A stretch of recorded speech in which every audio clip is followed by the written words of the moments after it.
Yo, sometimes life calls for a change. Not fake, just different.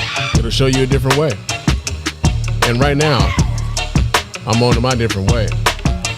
I can promise you this is the same Spann, but the reporting is over. I'd like to welcome you to the Mr. Spann Official Podcast. Let's go.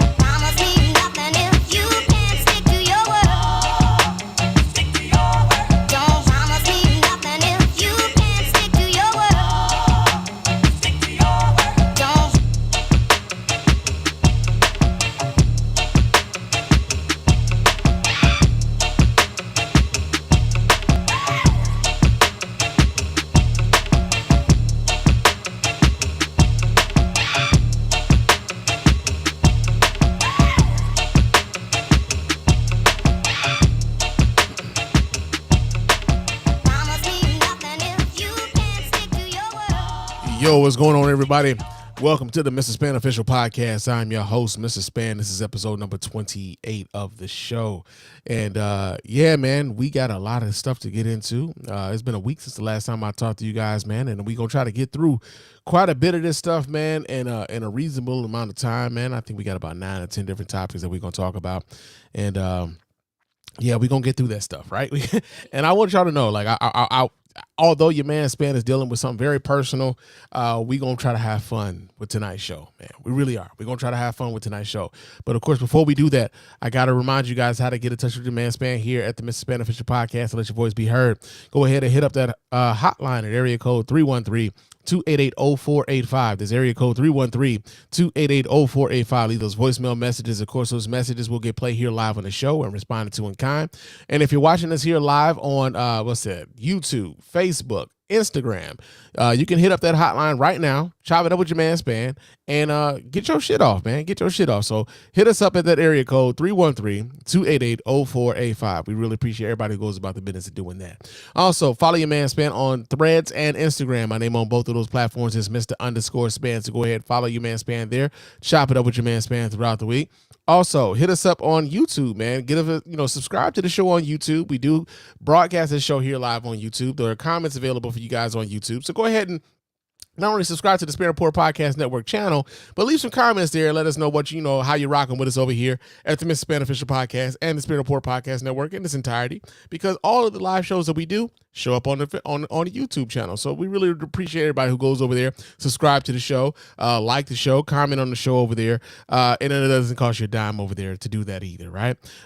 Also, leave us a 5-star review on iTunes and or Stitcher Radio. Those 5-star Stitcher Radio, iTunes and or Spotify. All right. Leave us those 5-star reviews on iTunes and or Spotify. Those 5-star reviews are the ones that get right here live on the show. We really appreciate everybody who goes about the business of doing that. Doesn't cost you a dime. There's a couple minutes of your time to let everybody know why you're rocking with us over here at the Mr. Spann Official Podcast and the Spann Podcast Network. And also hit us up on our website, www.thespannreport.com. You can go there, watch replays of the show. You can vote in the polls. We decided to put those polls up. You can donate to the show as often as you like, as much as you like. And of course, we really appreciate every dime over here at the Mr. Spann Official Podcast and the Spann Podcast Network. And also, you can copy yourself some merch over there, man. I think our store is 35% off because we do have our store through TeePublic. And right now, because of the holidays, man, the Black Friday sales, I guess you would say, everything in the store right now is 35% off, man. So go ahead and copy yourself some merch, man. Get yourself a hoodie or get yourself a coffee mug. Get yourself a mouse pad. Get yourself whatever you like, man, because we got a little bit of everything over there, and we appreciate everybody who patronizes us in that way, man. Real talk. But yeah, man, we got a lot to get into, man. We got a lot of, it's like it's some stuff going on in the world, man. There's some stuff going on in the world, and we're gonna talk a little bit about it, right? And we don't have any listener feedback to get into this week, unfortunately. I need y'all to let this not be a one-way conversation, folks. Right? I need y'all to let this not be a one-way conversation, and incorporate your voices. Real talk. Incorporate your voices. And there's a lot of different ways you can do that. So no excuses, right? No excuses. But of course, let's get right into the show, man. So first things first, we're gonna talk about something a little light. So the Smile Direct Club, the people that give you the what's those things called? The Invisalign braces and shit. Yeah, they went bankrupt on them niggas. They went bankrupt on a whole bunch of people.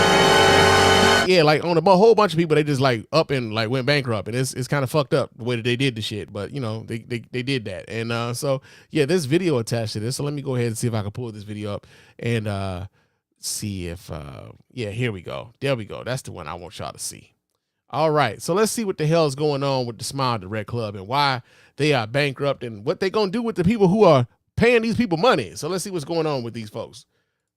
In our Consumer Watch this morning, Smile Direct. And we get this from CBS News. Let's make sure we do our attributions and whatnot. We getting this from CBS News. Direct Club announced this week that it shut down operations after filing for bankruptcy in September. The Invisible Teeth Aligner company also closed its customer service center, leaving existing users and customers in the dark. On its website, the company says, quote, all orders that have not yet shipped have been canceled at this time, and you will not receive your aligners. The company also apologized to its customers. CBS News reached out to Smile Direct Club for a statement, but did not hear back. And joining us now is Ashley Noel Evans. She's one of the many Smile Direct Club customers who have been left without their aligners that may have been about to be put in the mail, that you may have had some sort of a planned order for the next several months and years. Tell us about your experience with Smile Direct Club. Overall, my experience was going really well until my treatment abruptly ended. I was actually waiting on an extension for my treatment. I had sent in my impressions on the 22nd of November, and then last Saturday, obviously, found out that the company is no longer doing business. Okay. So they instantly went to a customer, right? First things first, I feel sorry for the customers. I really do. I feel sorry for the customers in the sense that, like, yo, they are paying for a service that they are no longer going to be getting. You also have to worry about, like, yo, so especially for someone like this young lady here, where you're in the middle of said process and the aligners are no longer going to be sent to you. So what do you do after that? Do you just hop on to another one of these services, or do you go to the dentist and get traditional braces in order to fix your teeth, right? Because that's essentially what this is about. This is about people who are, who are trying to get their teeth straightened up, and that's what Smile Direct Club was about. They would send you aligners, and every week or so, I guess they would send you some stuff to, like, okay, you were using that one, and now we got this new one for you for this week, and then you just kept doing that. And one of the things that I thought was very interesting was the fact that they had recently, like, they had a deal going on where if folks paid up front, right? if folks paid up the entire cost of the plan up front, they were giving them a discount where, okay, I think they said like 30 to 40% discount, and it's only if you paid up front. They knew they were in trouble then. Right? They had people signing up for this service when they knew they were in trouble then and that they could possibly not be able to fulfill these orders, and yet they took that money anyway.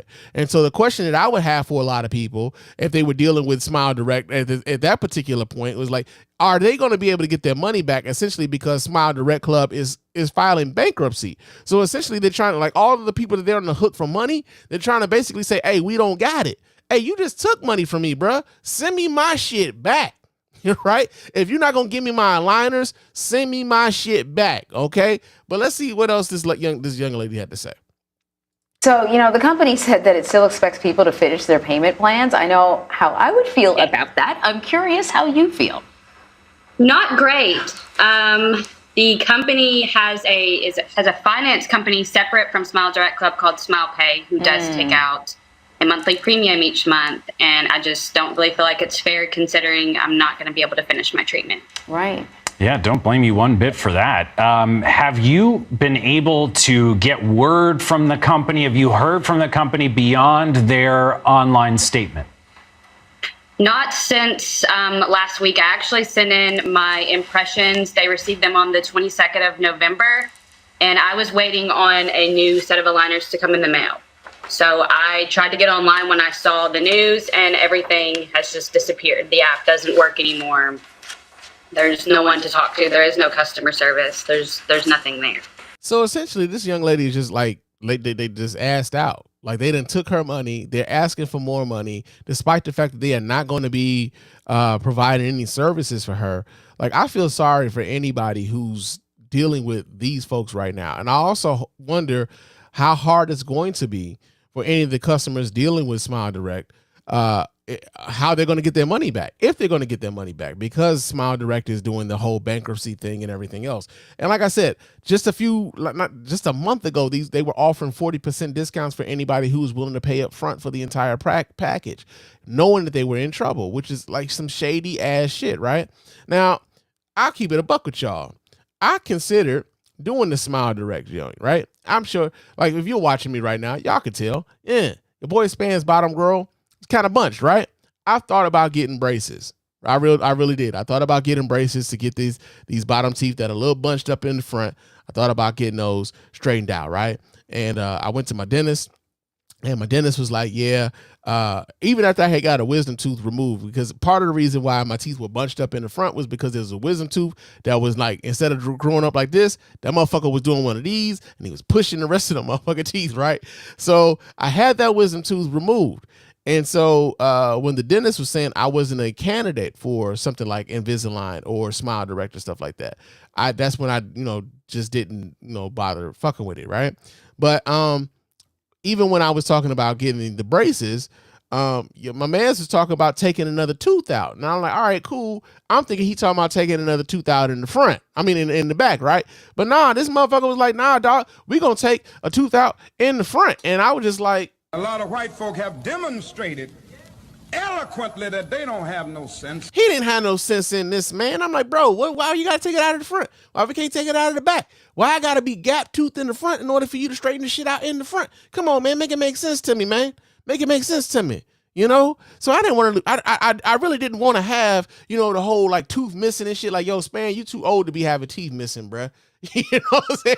Like, you too old to have teeth missing, bro. So at this point, I'm like, hey, man, look, you're 43 years old. Maybe you should go to a different dentist and get a second opinion.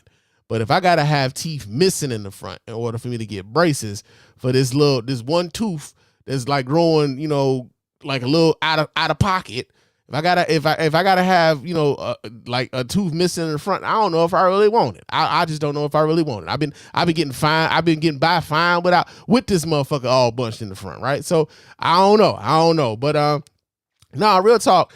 I feel bad for anybody who's dealing with Smile Direct and they're still paying for Smile Direct and they can't get their teeth aligners because Smile Direct has said, not only are we gonna take your money, but we're not gonna send you no damn aligners. And also, can y'all give us some more money?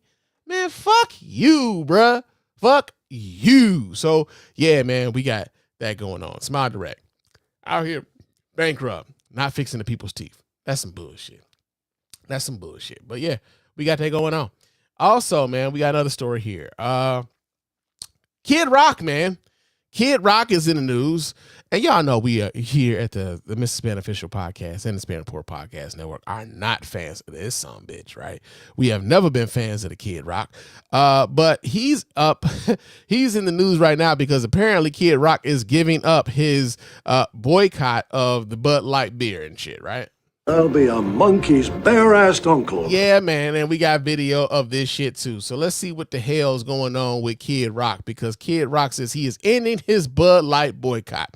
And we get this story here from, let's see, this is from ABC News here in Detroit, Channel 7. All right. It says Kid Rock says he's ending his Bud Light boycott. The 52-year-old artist says the brand made a mistake by partnering with transgender activist Dylan Mulvaney, but believes they got the message. It appears Kid Rock is changing his stance on Bud Light after the musician boycotted the company over his decision to partner with transgender influencer Dylan Mulvaney. On former Fox News host Tucker Carlson's show on X, the site formerly known as Twitter, Rock said that at the end of the day, when you step back and look at it, wait, there's video for this, so we gonna pull up the video. Fuck all this reading shit. I mean, y'all know what I mean. Y'all know what I mean. It's not fuck reading, but y'all know what I mean. Y'all know what I mean. Let me pull up the video so you guys can watch right along with me. And where is it? Where's the one? I know I got it. Here it is. Okay. All right. So let's see what the hell he said.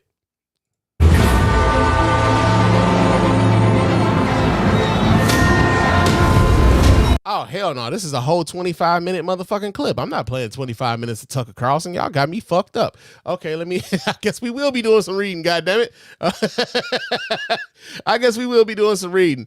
It says the 52-year-old musician became one of the most prominent celebrities to publicly criticize Bud Light and its parent company, Anheuser-Busch, earlier this year after it partnered with Mulvaney. In April, the 26-year-old transgender woman touted a Bud Light can with her picture on it and said the company sent it to her as she celebrated 365 days of womanhood. In a video posted later online, Rock was seen shooting cases of the popular beer with a machine gun and saying "fuck Bud Light" and "fuck Anheuser-Busch." He told Carlson that the video was marketing to his folks and was intended to make a statement that a lot of us aren't cool with this. Okay. But it prompted a nationwide boycott among mostly conservatives that led to a massive fall off in Bud Light sales, with the brand losing its spot as the nation's best-selling beer after holding that title for more than 2 decades. Now, here's the thing, right? I think that for the most part, the people who were drinking Bud Light, conservatives probably, I think to some degree, they did the virtue signaling. Right. You had a whole bunch of people who they do the dumb thing. Right. They go online. They'll buy some shit. Right. They will go and they'll buy some shit and then they will videotape themselves while they're destroying the shit that they just went out and spent money on. I wish motherfuckers would go buy my shit and go burn it. You go buy, so long as you bought it. So long as you bought it and I got your money. Cool, nigga. Cool. Boycott me in that way. Right? Boycott me after you done spent money on the shit that I'm selling, and then you go after you bought it. I don't give a fuck, nigga. I don't give a fuck. I wish y'all would boycott me in the way that y'all was boycotting Bud Light, right? But the interesting thing about Kid Rock and his supposed boycott was it wasn't that long ago. I mean, it really wasn't that long ago where Kid Rock was supposedly seen enjoying a can of Bud Light not long after he took a machine gun to a few cases that he bought to go shoot up. As a matter of fact, we got the video right here. Let's see what they talking about here in this video. Kid Rock has been spotted drinking a Bud Light, something that many thought that they would never see happen again. And we want to know what y'all think about this situation down below in the comments. Back in April of this year, Bud Light partnered with transgender TikTok personality Dylan Mulvaney for an advertisement campaign. And shortly after the campaign went live, Kid Rock responded to Bud Light's decision to partner with Mulvaney by destroying several cases of Bud Light and adding "fuck Bud Light" and "fuck Anheuser-Busch," seemingly making his point very clear about how he felt. Around this time, a boycott of Bud Light took shape, which the company saw a significant loss in sales over time, at one point even seeing a 23% drop in sales, also losing its place as the top selling beer in the United States and dropping even out of the top 10. Several other artists have been public about their stance on Bud Light since the controversial campaign, and Kid Rock was one of, if not the first, to speak out against the beer. And now, as I mentioned today, our story surrounds Kid Rock being spotted having a Bud Light. Yesterday on Thursday, August 17th, Colt Ford performed out in Nashville at the Sky Deck.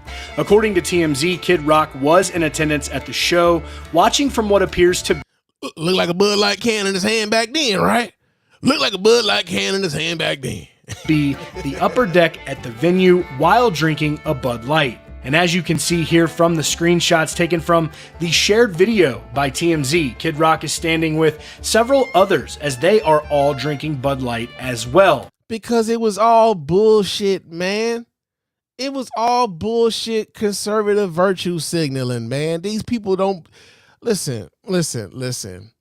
I know that I mean my target audience does not necessarily have a shit ton of conservative listeners, and I'm perfectly okay with that. Trust me, I have a very low opinion of some of you motherfuckers. I'm just do.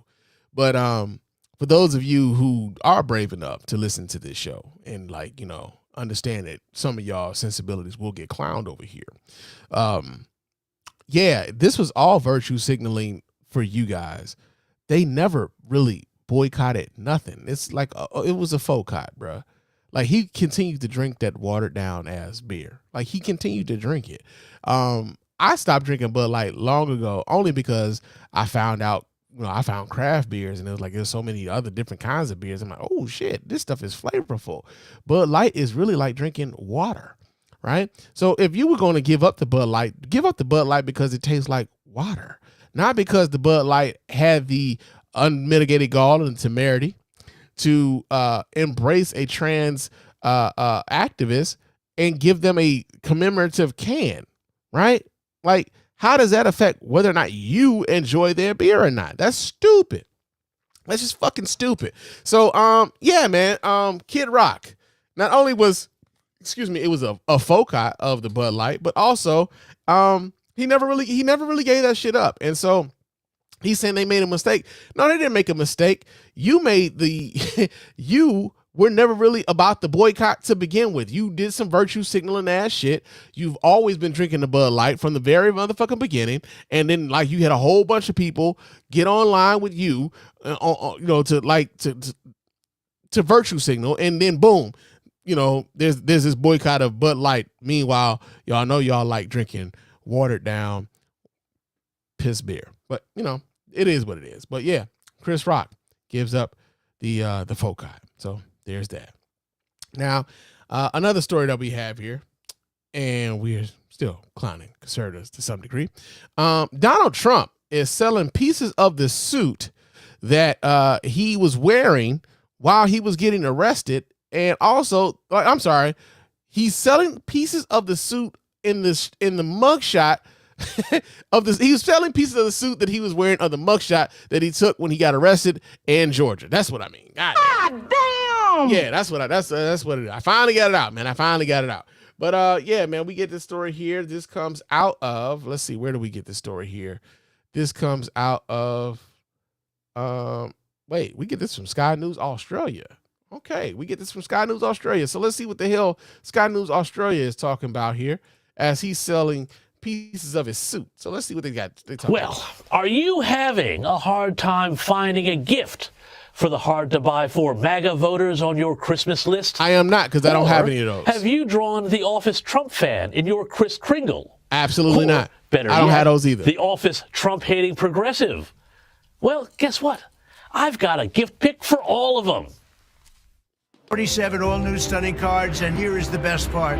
I'm doing two important things for my Trump collectors. For the first time, we're creating a real physical Trump card.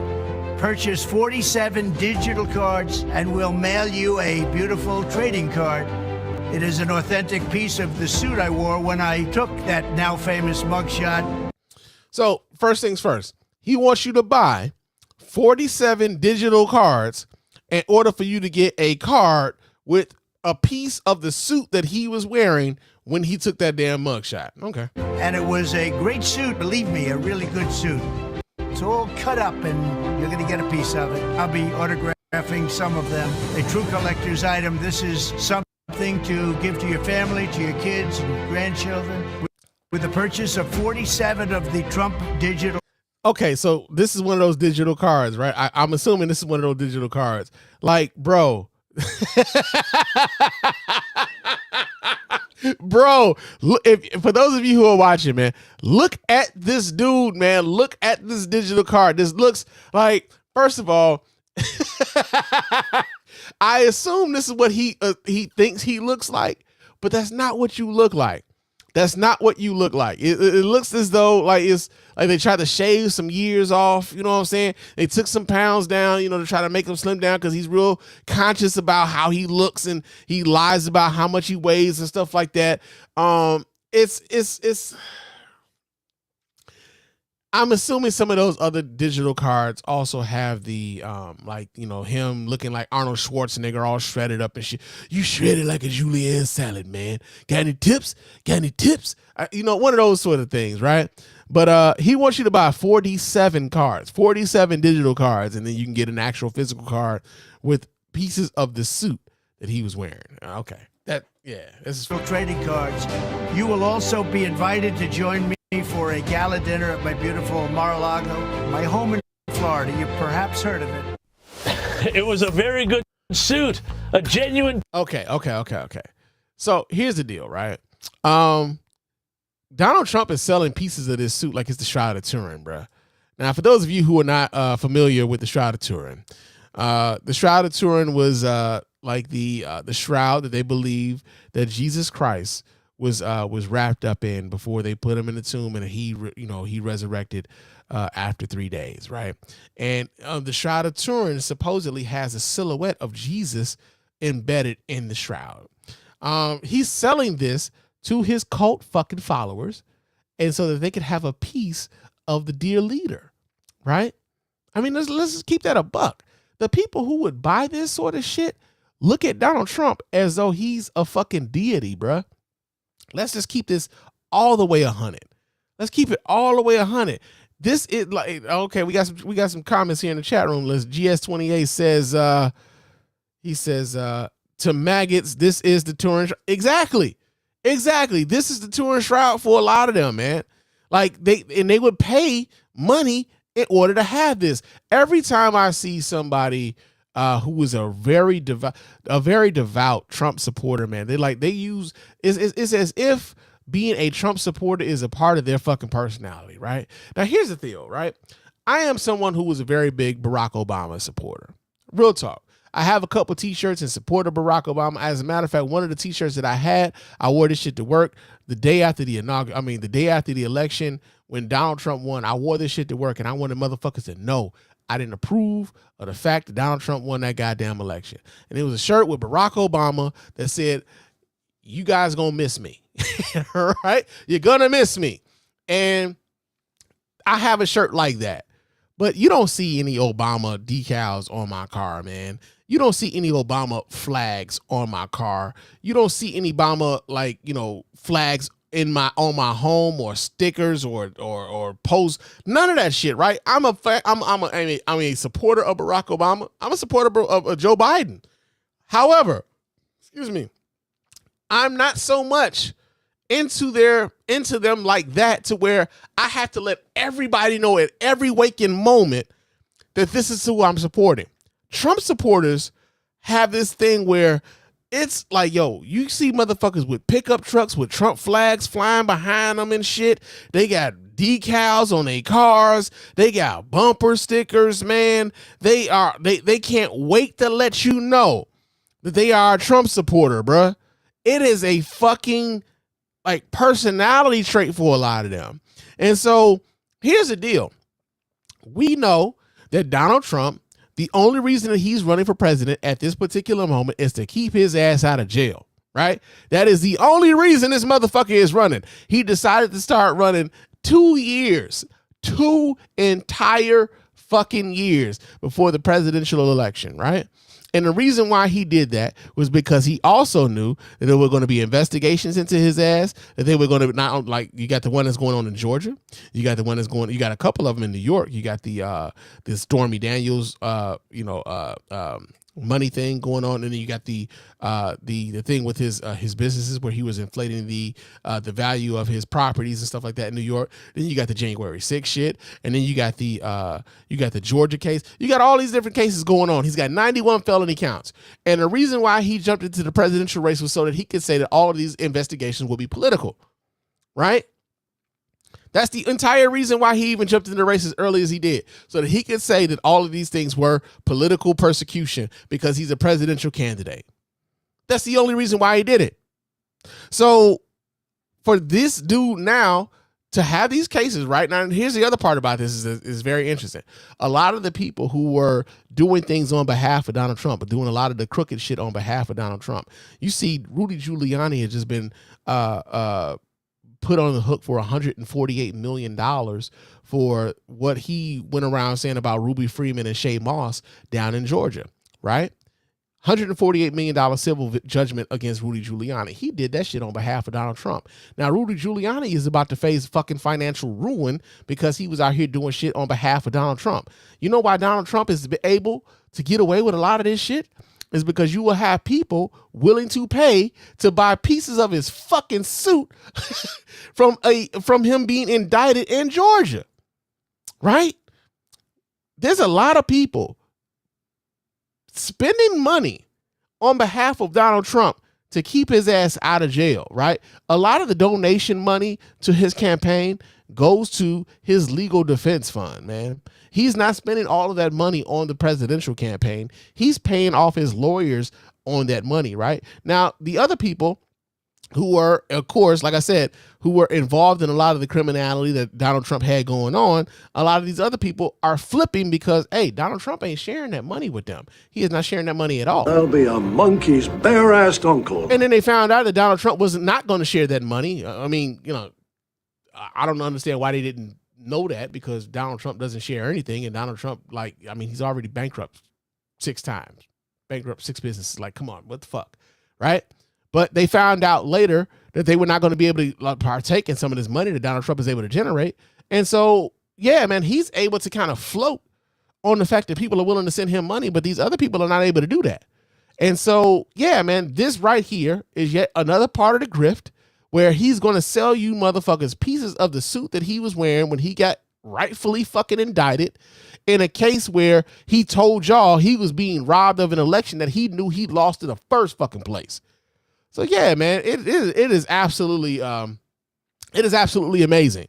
It is absolutely amazing to watch how Donald Trump is able to get away with so much of this stuff, man. It's fucking stunning to be absolutely honest with you. But yeah, we got that going on, man. Now another story that we have here going on, and this one here is this is really fucked up. But there's a woman in Ohio who is being charged for the abuse of a corpse after she had a miscarriage in the bathroom, man.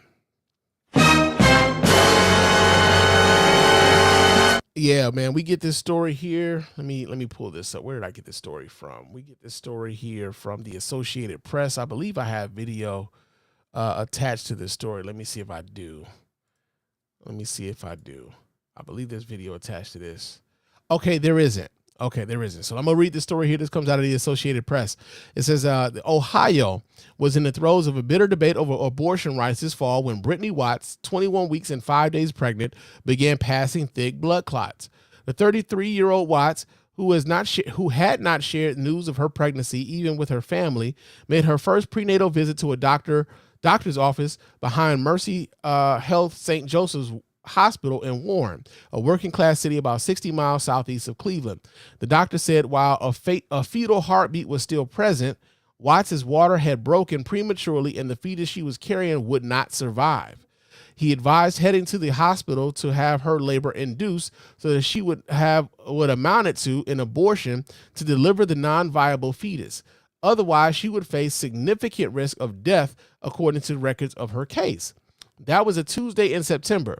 What followed was a harrowing 3 days entailing multiple trips to the hospital, Watts miscarrying into and then flushing and plunging a toilet at her home, a police investigation of those actions, and Watts, who is black, being charged with abuse of a corpse.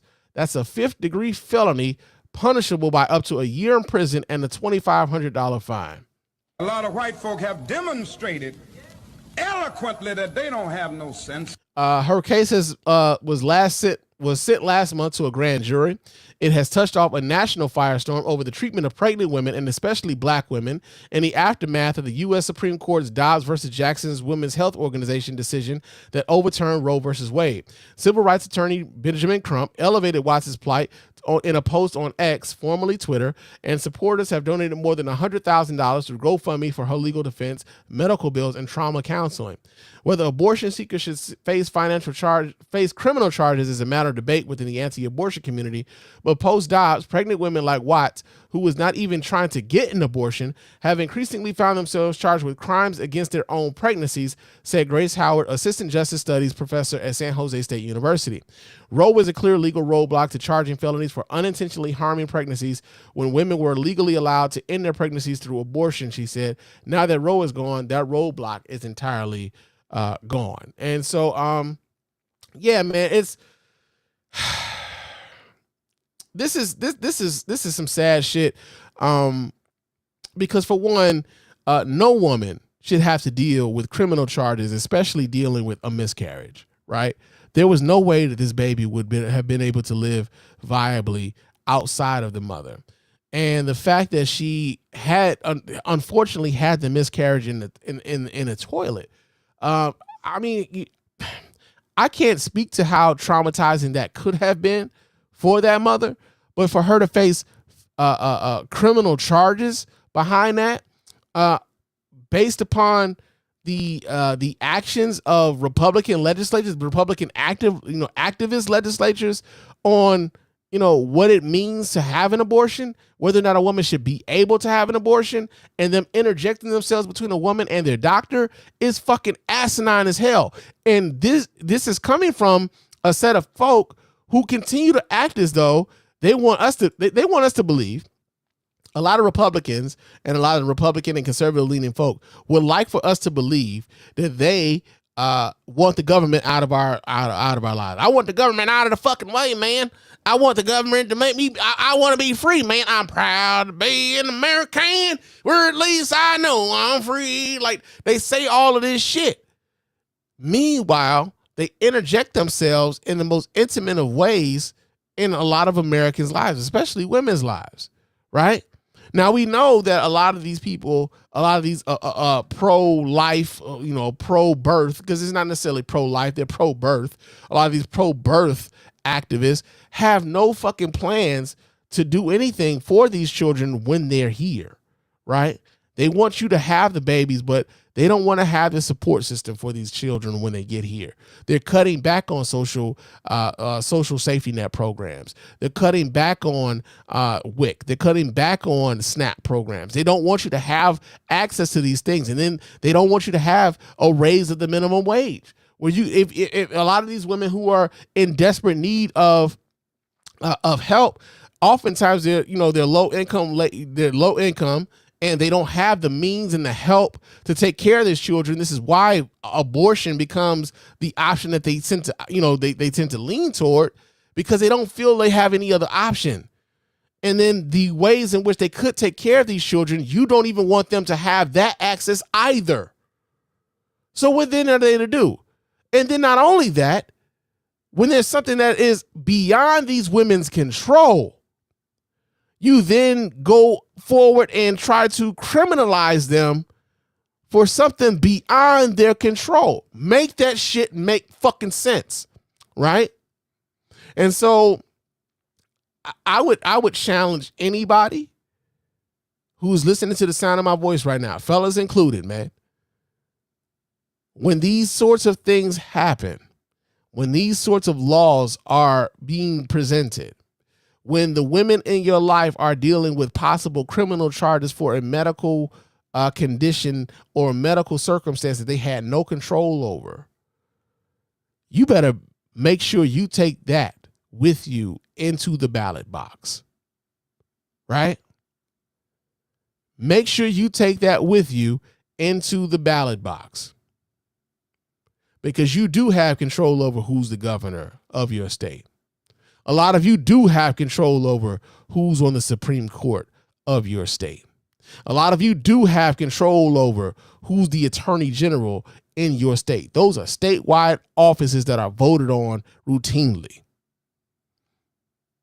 And if you do have an issue and a problem with how these sort of cases are being meted out post-Roe, then damn it, you need to make your voice heard. I don't want to hear from niggas who are like, yeah, you make sure you call up into a television show, or you call into a radio show, or you voice your thoughts on, Twitter or Threads or any of these message boards, but you don't take your ass up to the polls and make your voice heard in a way that's most efficient, like most effective.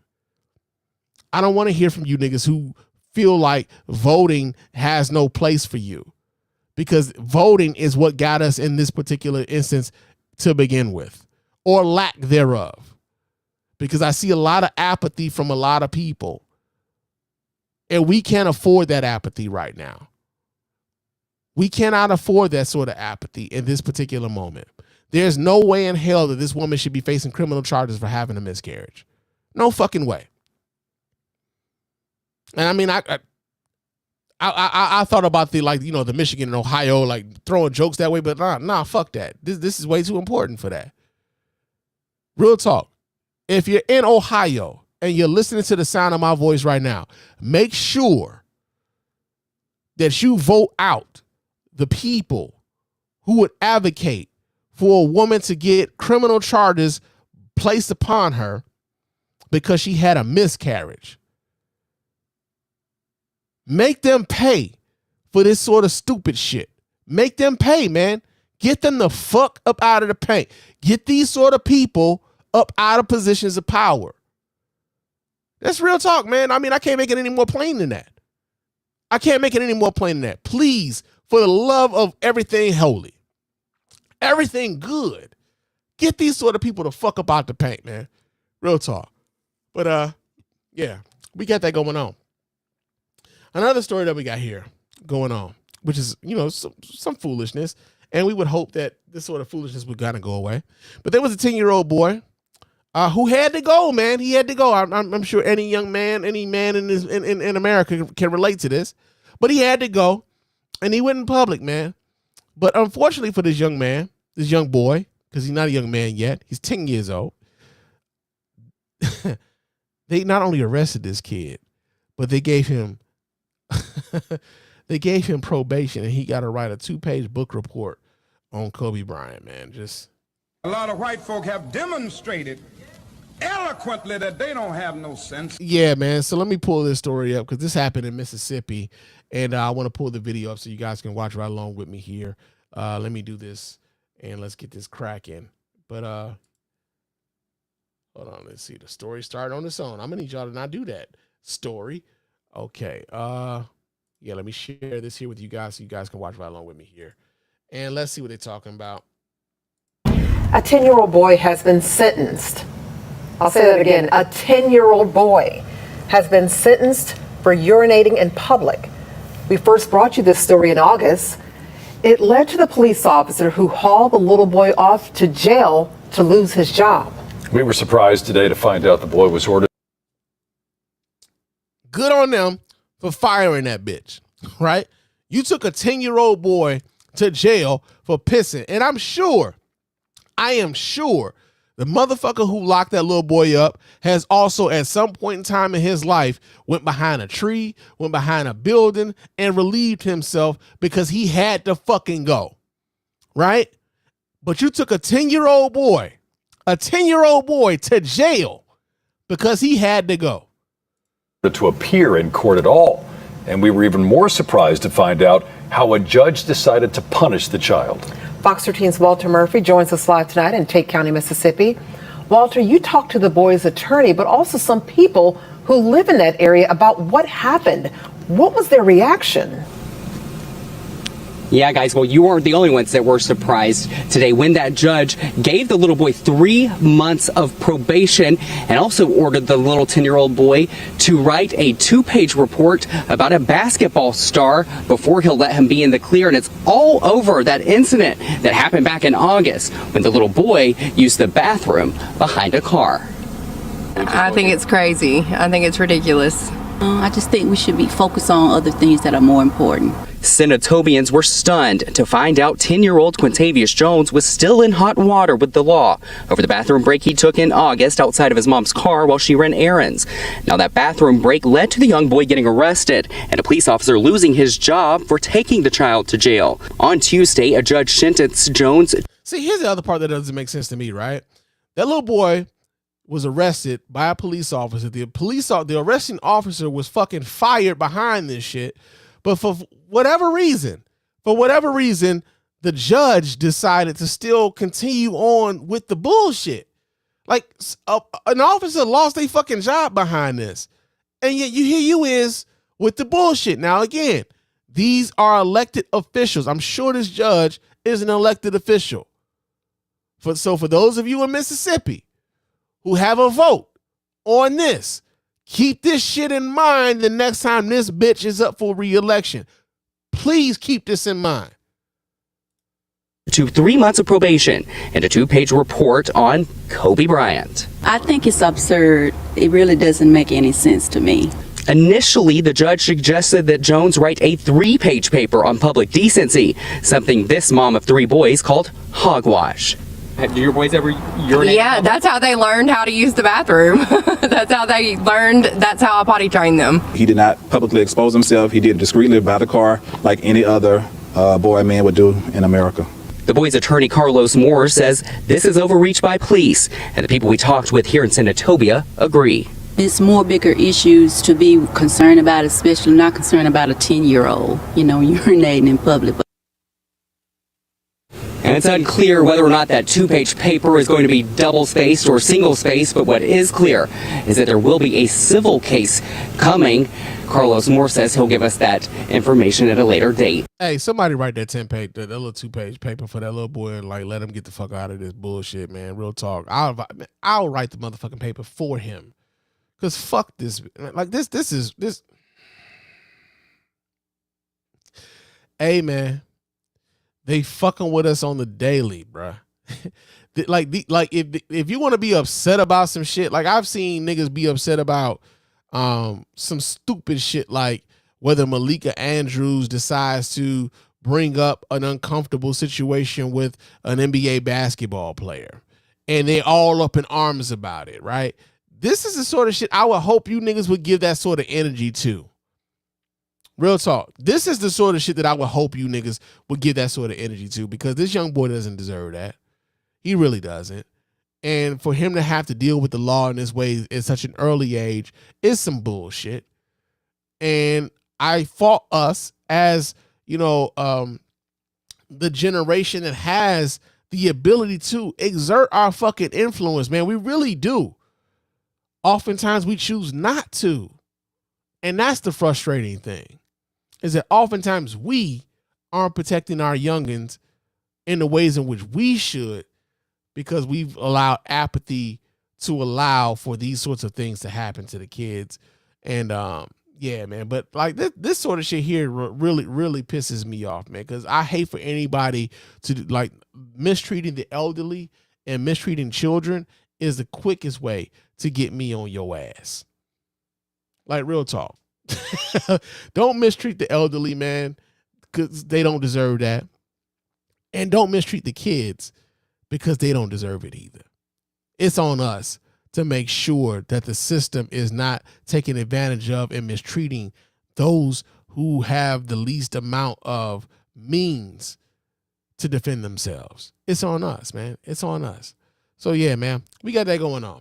Now, another story that we got here going on. I mean, real talk, a lot of these stories are pretty fucked up. I'm sorry, y'all. There's nothing funny about any of this shit that I'm talking about tonight. But, like, yo, a lot of these stories are fucked up. And it's like, yo, man, like, there's so many things that are going on in the world that's fucked up. And I'm like, man, I be trying to find the humor in some of this stuff. But oftentimes, man, it's hard.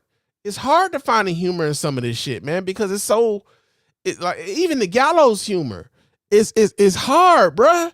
It's hard, man. Oftentimes I just feel like, yo, man, people need to know about this going on, though, right?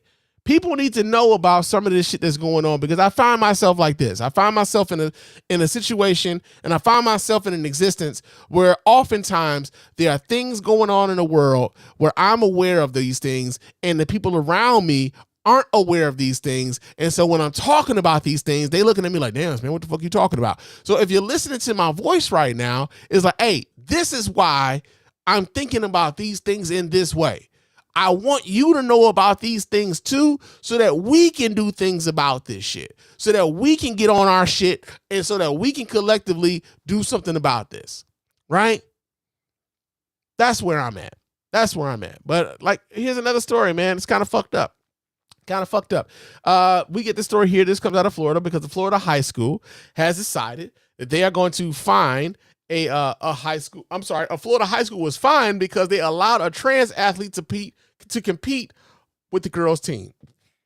Nigga! Yeah, man, this happened. So let me pull this story up so you guys can let me pull this story up so you guys can see what the hell is going on. Let me close this here and close that there, because we're done with that, and we're done with that. And yeah, so let's see. Florida school fines $16,000, bro. $16,500. You know what that school could do with $16,500 for the students at that school? But yeah, man, let's see what they're talking about here. And we get this story here. This comes out of the Associated Press. And let me go ahead and play it. This is just like a single player and like not really much like a big deal. She should have been on the boys team. They could still be a girl, but be on the boys team, not the girls. Thank you. It was a law. Yeah, I don't it was a law. A nearly year-old law that the Florida... And I'll just say this here too. There's the inconsistency of talking to teens, right? Because you had the one teen that kind of understood what it was. Like, yo, this isn't like that big a deal. And then you had the other teens who were just like, yo, it's a law. And of course, it would be a young white boy, right? But I don't expect young people to get the nuances around all of this. Sometimes the young people are on it. Now, I don't want to belittle young folk, because sometimes the young people are on it. Sometimes the young people are on it a hell of a lot quicker than a lot of the older folks are, right? But oftentimes you'll find that, sometimes the young folks are just as ignorant as their parents are at home, right? So like it was interesting to juxtapose the first young man with those next two young men. The High School Athletic Association says Monarch High School violated when it allowed a transgender female student to play on the volleyball team. The punishment made public Tuesday.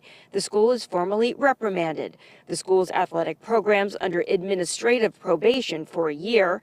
The school must pay $16,500 in penalties. The staff must attend a compliance seminar, and the school must host a compliance workshop. She could do whatever she wants with herself, but it shouldn't interfere with what everyone else is doing. The probation sanction does put other athletic teams under scrutiny. The teams and athletes will play as they normally do, district officials say, but another violation could mean a harsher penalty. Thanks to Governor Ron DeSantis, Florida passed legislation to protect girls' sports, and we will not tolerate any school that violates this law, Education Commissioner Manny Diaz tweeted. We applaud the swift action taken by the FHSAA to ensure there are serious consequences for this illegal behavior. Okay, so here's the deal, right? And I've talked about this at length on many different shows, man. When it comes to transgender athletes, most people can't even name, especially at the high school level, most people, when they say they are against trans athletes, and mostly when they talk about this, they're talking about trans, boys who transition to being young ladies, right? When they talk about this, they only are against it in one way, and it's usually that way, right? But also, when you ask them to point out an example of a young trans person taking over the sport for young girls, oftentimes they can't name one because because it's so few and far in between, right? So Republicans have done a very good job of scaring people and making them think that this is a widespread problem. But more often than not, this is something that happens very rarely, right? They're playing volleyball. One player on a volleyball team, right? And I'm waiting to see, because we don't have the statistics on this, but where's the influx of young men who are saying to themselves, hey, maybe if I just transition into being a trans woman or a trans girl, that I could get a scholarship to go play for whatever college as a trans girl, and I take a spot from a young lady who is a naturally born woman or natural born girl. Maybe I could take a spot from them. I don't know too many young men who want to transition to becoming young ladies in order to get college scholarships. Very seldom, if ever, have you heard that happening to anybody, right? To anybody. Very seldom have you heard that happen, because it doesn't happen. And so what Republicans have been able to do is that they have been able to villainize and weaponize transness against young trans girls and make them as, and turn them into a boogeyman, so to speak, as a way to hold them up against, we're really out here protecting young ladies from young men. Like, how are you really doing that? How are you really doing that? Because oftentimes many people who are against it can't even point to a fucking example without Google. And even when they do Google it, how many instances of this is actually happening? They can't really say. It's wild, man. I think a child should be able to play a sport, regardless of their gender. But, I know a lot of parents are upset about it, and I just don't get it. And the principal and the staff of the school is nothing but caring for the kids. So, I think if they knew about it and they were okay with it, then it shouldn't be that big of a deal. But it was. The county reassigned the principal and 4 others after the student's involvement came to light. So the county, hold on. So the county reassigned a whole fucking staff because they allowed this trans kid to play a sport. Bro, there are a hell of a lot more things we have priority, or we should have priority over, as opposed to who gets to play volleyball, fam. Are the test scores okay? Are the kids reading at grade level? Are they emotionally okay? Y'all are worried about fucking sports, and most of this much the same way that Kid Rock was with the Bud Light. This is nothing but political fucking virtue signaling. It's political virtue signaling, man. They don't actually care about the well-being of these students. They don't care about whether or not young girls are like learning the fundamentals of not only what it means to be a volleyball player or a softball player, whatever it is, what it means to be a teammate. They don't care about that. This is about them continuing on with their political ideology. That's it. That's it, man. And they fined that school $16,000. Now, again, like I said, to fine a school $16,500 on something like this, you think about what $16,500 could do for the students who go to that school. How many field trips are those kids not allowed to go on now? How many books could that school have been able to buy with that amount of money coming out of the budget? How many school supplies could have been bought with the money that is now coming out of the school's budget because you decided that because they allowed for one trans student to participate in one school activity that they have now not only are you removing school administrators, but also you're going to take money out of the budget. How is that helping the kids who are still fucking there, bruh? How? This is fucking stupid, man. It's fucking stupid. And I'm sorry, man. I don't get it. I don't get it, man. I sit here and I watch stories like this and I'm just like, man, what the fuck is wrong with these people? What is wrong with them? What is wrong with them? But yeah, man, that's unfortunately in the news, man. There's more to this. Student also now declared ineligible to play any sport for a year. Florida's transgender sports ban didn't emerge from a genuine concern for school athletics, according to the group Equality Florida. It was part of a cynical political strategy to dehumanize and scapegoat marginalized youth. The issue led to protests and walkouts in support of the student last month, but the debate at school is still ongoing. If she or he doesn't, it's her fault. The other kids shouldn't get in trouble for that. We didn't do anything. It was her fault that she joined the team and did that, knowing that it was wrong. So, how's that our problem? Kids, man. Kids. But, yeah, we got that going on. Ignorance going on. But, yeah, that's in the news. Now, another story that we got here going on in the news is Republicans have going out of their way to approve an impeachment inquiry into President Joe Biden. Yeah, man. They're trying to get Joe Biden up out of the paint, y'all. They're trying to get him up out of the paint. So we got this story here. Let me see if I can pull this up here. Where is it? Yeah, here we go. This comes out of Reuters. And is there a video attached to this particular story? Because, we like video here. Okay. We're going to continue without supporting. Yeah. Okay. Yeah, there is video. So let me pull this video up so you guys can watch right along with your man Spann. Hold on just a second while I do this here. And let's see what they're talking about. What they got going on here.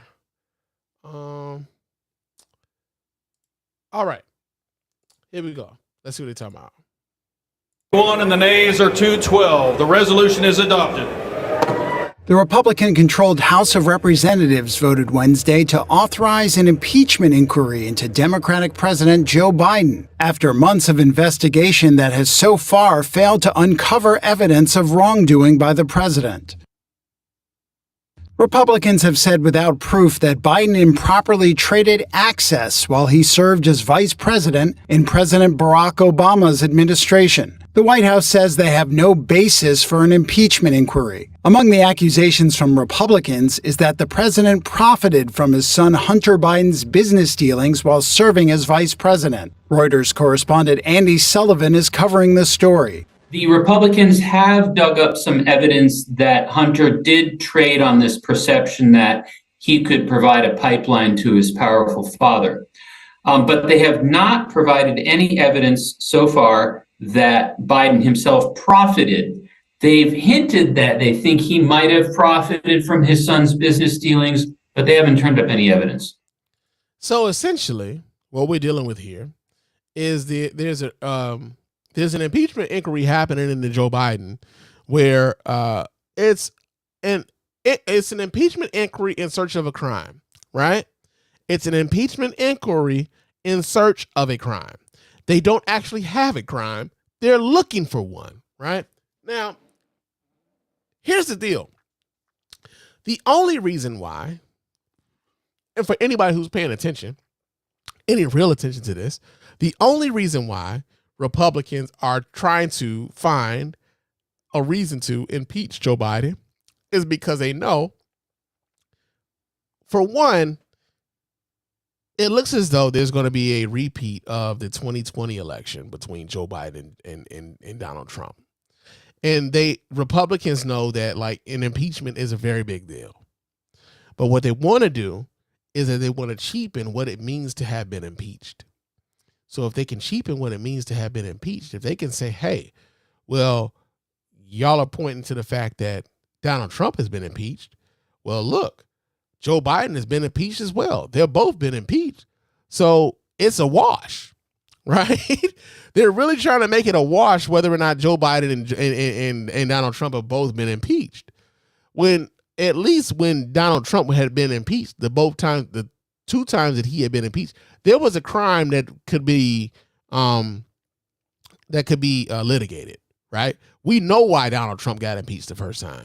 We know Donald Trump got impeached the first time because there was the quid pro quo, or better yet, he was trying to influence a foreign government to give up dirt on his political opponent in exchange for arms to help them fight against Russia, right? Before Russia even invaded Ukraine, because that's what it was for. He was talking to the Ukrainian president, Vladimir Zelensky. And he was essentially blackmailing Zelensky to like, hey, start an investigation, give me some dirt on Biden, and I'll give you this aid for your fight against Russia. That's why he was impeached the first time. The second reason why Donald Trump was impeached was because he facilitated an insurrection on the United States fucking Capitol in order to keep himself in power as president, despite the fact that he lost that goddamn election. So those are two elections. Those are two impeachments where the crime was clear. Meanwhile, from the very beginning of Joe Biden's administration, you have folks like Marjorie Taylor Greene who were trying to present articles of impeachment before the man even took the oath of office. Right? They have always been trying to cheapen what it meant to have been impeached so that they could level that out for Donald Trump in the next election, right? That's essentially what this is all about. They're trying to make impeachment mean nothing so that when we do go to vote in 2024, they can say, hey, both of these guys have been impeached. So like, it don't really mean a goddamn thing. They're trying to cheapen all of this shit. And so with this particular impeachment inquiry, They are still trying to connect dots that they haven't necessarily. Like, how are you? Like, the weird thing about this is that a lot of the charges that they are a lot of the charges that they are alleging happened when he was vice president for Barack Obama, which was 8 years ago. So you're trying to impeach him for some things that happened before he became president. And then they're also trying to impeach him for things that he was doing while he was a private citizen, while he wasn't even vice president. Right? These were things that he was alleged to have done while he was not in a position of power, while he was not even a government employee, while he didn't have any sort of like legislative inkling, like nothing to do with the government whatsoever. He was a private citizen at that time. And they're trying to impeach him for that. Right? It is an impeachment inquiry in search of a crime. They don't have a crime for anything that he's done since he's been president of the United States. Nothing. Nothing at all. So I want people to be, I want people to really, really, really take heed to what they're seeing and how these things are happening and why these things are happening. Because it's plain as day. A lot of these, they've even said so, that we want to give ammunition for Donald Trump in the 2024 election. They've said this openly. So let me let this video continue, and it's only like a minute or so left. Republicans have pointed to an FBI document from 2020 in which an informant claims the head of Burisma, a Ukrainian energy firm that included Hunter Biden on its board of directors, said, quote, "It cost $5 million to pay one Biden and $5 million to another Biden." According to Representative Jamie Raskin, the top Democrat on the Oversight Committee, the FBI dropped the matter after determining there was no evidence to back it up.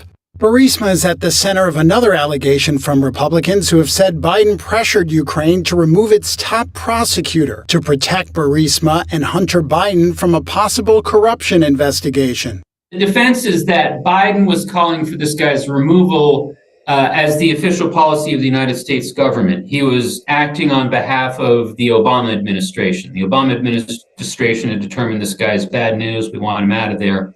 Biden was the messenger that delivered that. Now, certainly, you could see there might be potential for a conflict of interest here. Here's Biden pressuring a country to remove its top investigator while his son is involved with a very prominent company there. But again, they haven't turned up any evidence of a real quid pro quo. Also, Republicans have raised questions about the prosecution of Hunter Biden, who has pleaded not guilty to federal charges that he lied about his drug use while buying a handgun, and has been charged separately with tax evasion. And he's also been indicted on those, right? He's been indicted for the handgun. He's been indicted for tax evasion. And it's been interesting to see that how Republicans are like, yo, his indictments are in his indictments. Somebody being indicted for protection, right? James Comer, who was the head of the Oversight Committee for the House of Representatives, said that Hunter Biden was indicted recently because it was an attempt to protect Hunter Biden from this particular investigation. I don't know anybody anywhere who's ever thought that an indictment was a protection from shit. I'll be a monkey's bare-assed uncle. Not nobody, not nigga, not never. Nigga, not never have we ever seen anybody get indicted as a form of protection. But yo, man, they trying to impeach Joe Biden, and it's gonna get messy going into the 2024 election. I like I said, I want people to be informed going into these elections, man, because we cannot and we do not have time for the bullshit. We really don't. We really don't. So we got that going on. Now, another story that we got here going on is the fact that the Moms for Liberty, man, Moms for Liberty, I'll say this, the Moms for Liberty is an organization that I will always consider them the modern day incarnation of the United Daughters of the Confederacy. Now, the Moms for Liberty have gone across the country and they've embedded themselves in school boards across the country, and they have railed against CRT, which isn't even being taught in their schools.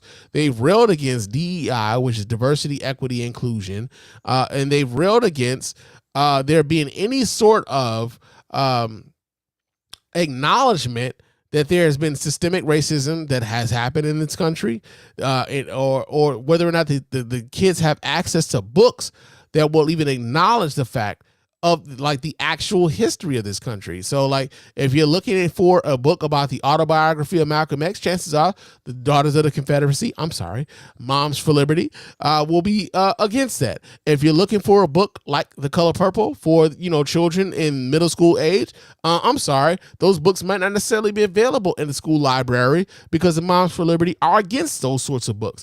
And so interestingly enough, there was one school board member who's a mom who was elected because she was a part of the Moms for Liberty. As a matter of fact, she was a co-founder of the Moms for Liberty. She's elected to a school board, and yet she will refuse to resign her post on the school board after her husband was found to have been credibly accused of sexual assault. Yeah, man, we got that going on. So let me pull this story up so we can get to the bottom of this bullshit here. Where is it? Excuse me. And is it in CNN? Was it CNN that I got this story from? Nope, that's not it. It's not this story. That is not it. I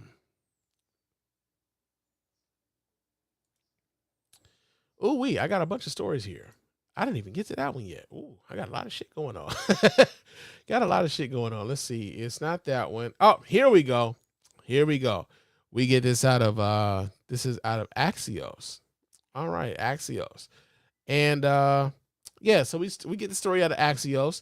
It says the Sarasota, Florida school board voted Thursday to urge they voted to urge her. Not to get fuck rid of her, but they voted to urge her. The Sarasota school board voted Tuesday to urge member Bridget Ziegler to resign, saying her continued service amid an ongoing sexual battery investigation into her husband, Florida GOP chair Christian Ziegler. No, I don't want y'all fucking email alerts. Would cause an irreparably harmful distraction. While symbolic, the 4-1 vote in which two members who ran on a ticket with Ziegler joined in calls for her resignation reflects how far her standing has fallen in the wake of the scandal. Only Ziegler voted against the resolution. So basically everybody on the board voted for her to remove herself, and she voted like, nah, I don't want to do it. It's not about the left, it's not about the right, it's about students, board chair Karen Rose said, introducing the resolution. It says the school board administrative building was a circus leading up to the meeting with several dozen protesters hoisting signs that read "Ban Bridget, not books," and "Judge not, lest ye be judged." Inside, Ziegler sat on the dais with a neutral expression as dozens of speakers lambasted her, with many accusing her of hypocrisy for engaging in a sexual relationship with a woman while advancing policies that hurt LGBTQ plus students and parents. Like, hold up. Nigga! So they got evidence that this woman is they have evidence that this woman has been with another woman sexually while also advancing policies that are against LGBTQ folks. It doesn't surprise me. They're Republicans. It says Mrs. Ziegler represents the worst and most dangerous type of politician, one who will say anything, no matter how hateful, and victimize anyone that they believe they will benefit them politically. Sarasota resident Rudolph Lusek said during a public comment. Ziegler said that she was disappointed ahead of the vote, but declined to say during the meeting whether she intended to resign. At one point, she turned to the board attorney and asked about the resolution. Does this not have any teeth? Is that correct? Basically, she's asking, hey, could they really move me up out my seat behind this shit? And when she found out that they, all right, I ain't got to do nothing then, right? Says a smaller contingent of public speakers came to her defense, including by quoting biblical scripture against casting judgment on others. Ain't that fucking rich? Oh my God. Ain't that rich? Y'all be out here doing the most foul shit, and now it's all of a sudden, hey man, judge not lest ye be judged. Like, get the fuck out of here, bro. Y'all don't believe in that shit. This is the Sarasota Police Department is investigating an allegation of sexual battery against Christian Ziegler, according to an affidavit shared by Axios by the Florida Trident, which broke the news of the investigation. The accuser told police in October that she had a sexual relationship with the Zieglers before being sexually assaulted by Christian Ziegler at her home without his wife present. So essentially, this almost sounds like y'all remember the folks, the Falwells, right? Jerry Falwell Jr. and his wife, and the thing that they had going on with the pool boy from Florida, and like that becoming a whole thing. It sounds as though they were having a sexual relationship with a third party, and Mrs. Ziegler's husband was trying to like get it on without his wife present, and old girl wasn't with it, and she accused him of like trying to force it, and she wasn't with it. Ironically, these are the people who come at you with the most puritanical fucking sexual, thoughts, and like the way they're so hypocritical, right? Like they come at you with some of the most puritanical sexual behavior. Like, you shouldn't do this without marriage, yada, yada, yada, yada. Meanwhile, they engage in all of the things that they say you shouldn't be involved in. In an interview with detectives, Christian Ziegler said he had consensual sex with the victim and recorded the encounter. Per the affidavit, no charges have been filed, and he has denied wrongdoing. So, mind you, these are people who claim to be Christian conservatives, and that like their Christian conservative values are what leads them and makes them pious, and it drives them throughout their day, and it drives their political acumen and all these other things. Yo, man, you out here having sex with somebody that ain't your wife. As a Christian, I mean, I'm not here to judge. I'm just saying you are the same motherfuckers who be out here saying, like, yo, man, we really need to crack down on this on the stuff that these kids is reading, yada, yada, yada. You don't believe that shit yourself, man. You don't believe that shit yourself.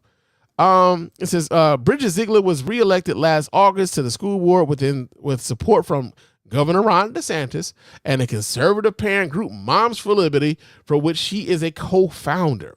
While school board elections are nonpartisan, Ziegler ran on a successful conservative ticket with board members Robin Marinelli and Tim Enos. On Tuesday, both supported the resolution calling for her to resign. So yeah. These niggas be out here telling y'all the sexual stuff that y'all are into is deviant, telling y'all that y'all shouldn't be involved in this stuff. Meanwhile, they out here doing it on the regular, right? On the regular. But when it comes time for them to like pay the piper for like the shit that they're doing behind the scenes that doesn't necessarily vibe with the rhetoric that they've been putting forth, suddenly it's like, freedom of speech, privacy, and keep the government out of our bedrooms, and yeah, why should I resign? That sort of shit. These people are complete fucking hypocrites, yo. Complete hypocrites. And I need y'all to pay attention to these folks, man. So yeah, Moms for Liberty, United Artists of the Confederacy. They are in the news, man. They are in the news for all of the wrong shit. Now we got another story here. This is actually kind of fucked up. I saw this story and I was like, this is fucked up. So Navy Federal caught discriminating against potential black homeowners, man. Yeah, man. So we get this story here. I'm gonna get this particular story here. This is coming out of CNN. They do have video attached to this, so I'm gonna pull this video up so you guys can watch right along with me. Let's see what they're talking about with Navy Federal, because this is some bullshit, yo. Navy Federal out here doing the wrong shit. But it really is a nice neighborhood, Baba Tandi, a Kenyan immigrant turned Texas entrepreneur, knew this was his dream home the moment he saw it. It's in a highly sought-after school district that his son so desperately wanted to attend for its basketball program. So how many homes did you look at before you found this one and said this was it? We had about 6, but this was the one that we all wanted, and we were all praying to get this one. Otandi's first choice for his mortgage was Navy Federal Credit Union. It services military members, defense personnel. Choice for his mortgage was Navy Federal, the largest credit union in the country. I was the CEO of my company, so I had a pretty good income. Your credit was in. Oh shit. What's happening here? The 700s. You'd recently sold your house. You had $100,000 for the down payment, which was more than 20%. Correct. I mean, what more could you ask for? CNN reviewed Otandi's financial Okay, I think I got too many tabs. documents. He even had a pre-approval letter from Navy Federal in hand. But just 2 weeks before closing, They got a denial. They sent me a letter saying, "We're sorry, but your application has been denied." Were you stunned, surprised? I mean, I was stunned. I was shocked. I was hurt. the denial letter listed excessive obligations in relation to income as the reason. When they denied is when we came back and said, "Oh man, there's something else going on." And what did you think that something else was? Discrimination. But it wasn't just Otandi. Thousands of other black applicants were also rejected. According to a CNN analysis of federal consumer protection data, last year, Navy Federal Credit Union only approved 48%. That's less than half of its black applicants for conventional home mortgages. White borrowers were approved more than 75% of the time. So, yeah, even in the year 2023, we still find lending institutions discriminating against qualified black lenders in order for them to buy homes, right? And we talk about a lot of times folks talk about the ability of not even so much the ability of, but the wealth gap between black and white what the fuck is the word that I'm looking for right now? Households, right? The wealth gap between black and white households, where the average household wealth for black folks are like I want to say they said like $21,000 or something like that, and the wealth for your typical white family is like $171,000, right? Oftentimes, that gap is related to their ability to own a home and the value that their home is worth, right? And when black families aren't able to achieve home ownership because the lenders are not taking into account their ability to pay, because essentially the only thing that they should be looking for is their ability to pay.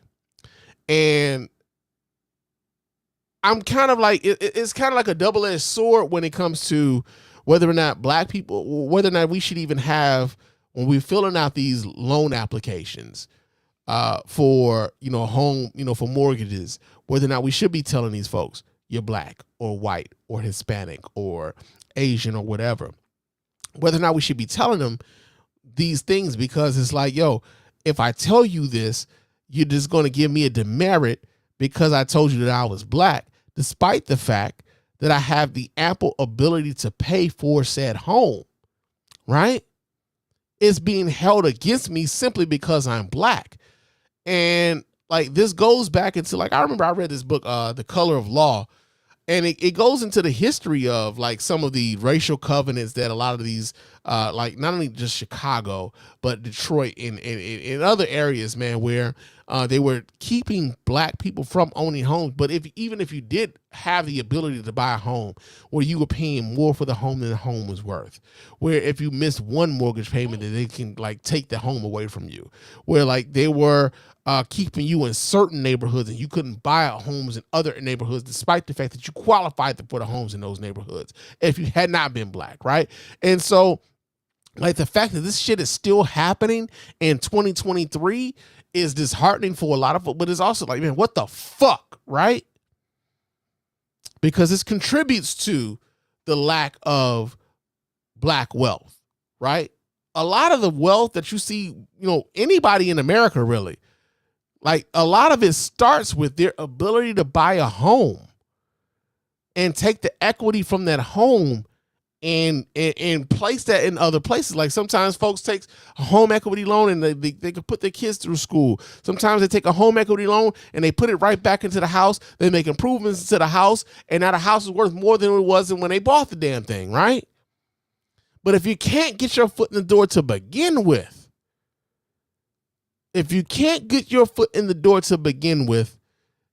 it stunts you in your ability to move upwardly.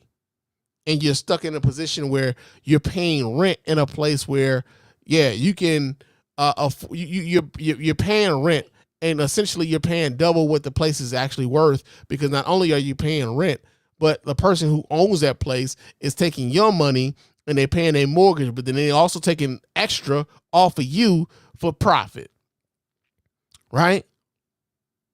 This dude in this story came into this mortgage with $100,000 saved up to put towards a house.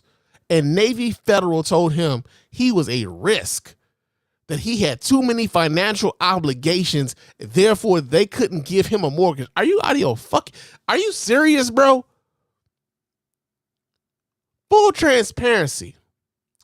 When I bought my house, I took some money out of my 401k.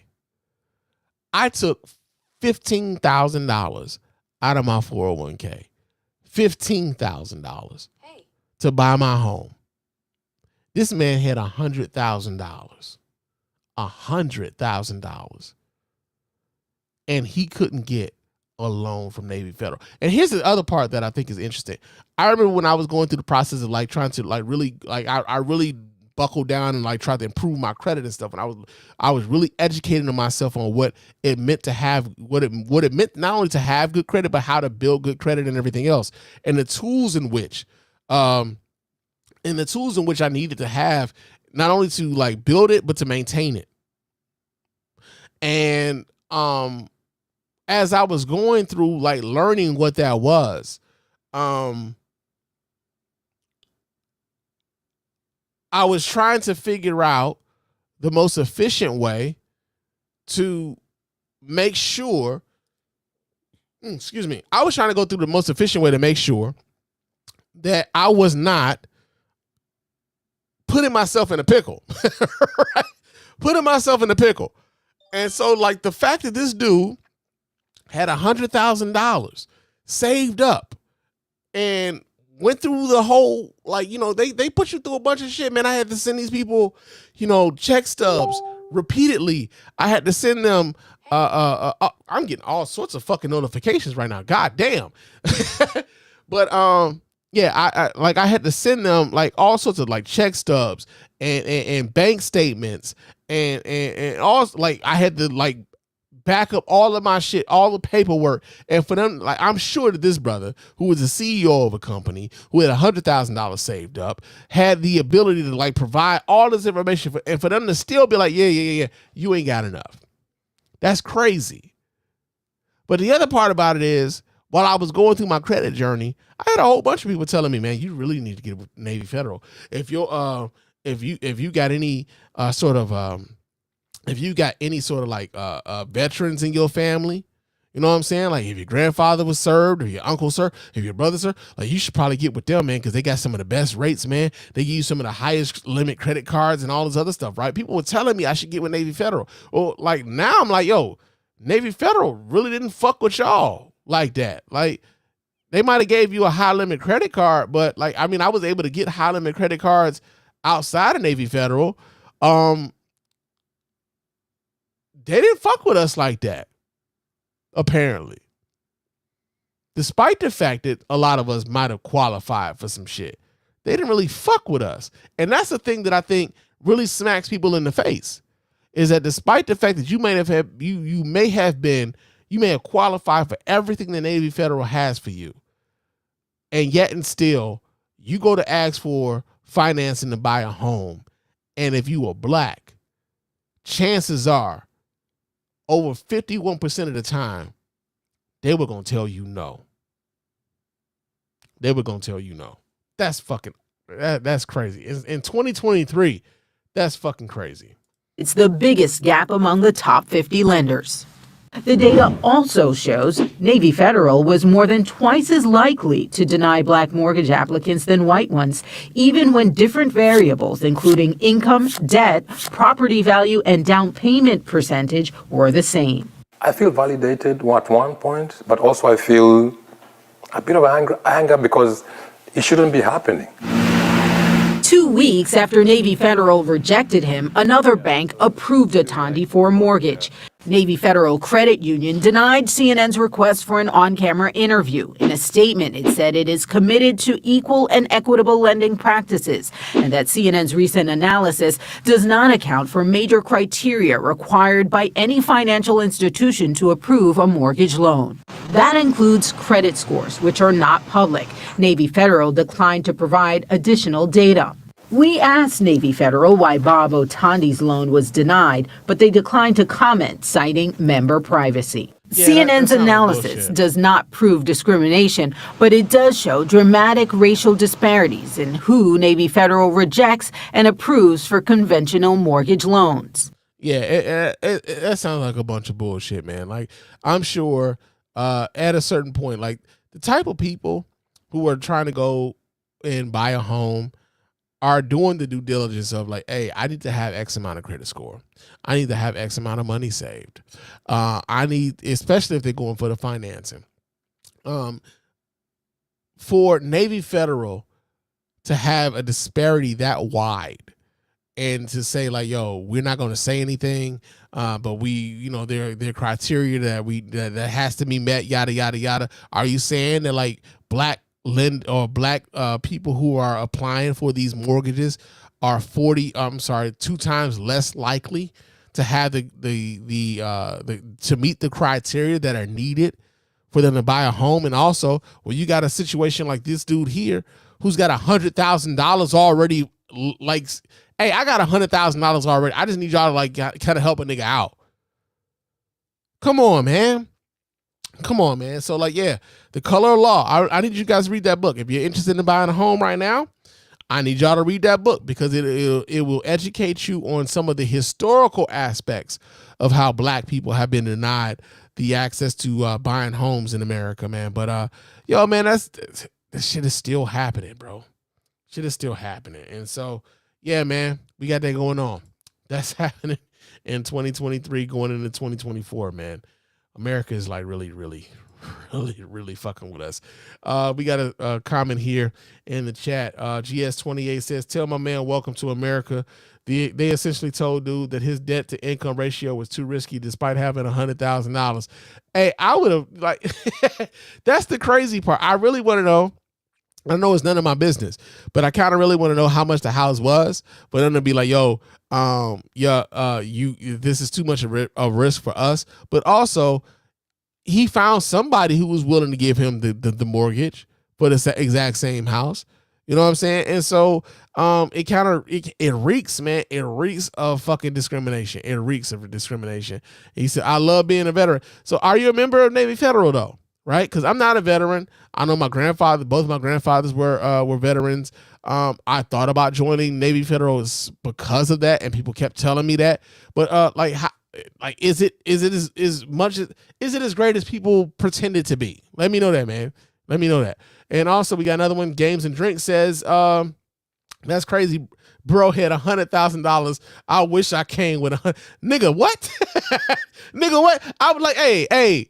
Nigga! When he said he had $100K already, bro, set aside, like I said, bro, I took money out of my 401k, and it was only $15,000 that I took out of my 401k to buy my house, bro. I wish I was able to set aside $100,000 towards buying a crib, man. And for him to have $100,000 put aside to buy a crib and to still be told no, crazy. That's fucking insane. Then okay, he's part of USAA. Okay, I heard USAA is good, but a lot of folks, I've heard they're good, but a lot of folks were telling me to like lean towards Navy Federal. But I don't know if I mean after this, I don't know if anybody's leaning towards Navy Federal after this, especially folks of color, man. But appreciate your comments here, man. Real talk. Now we got a few. Let's see what else we got here. Oh, shit. We got one more story left, man. We got one more story left. I've been running my mouth for a little while anyway, but we got one more story left. All right. And that has to deal with Kanye West, man. Kanye West is out here running his goddamn mouth again.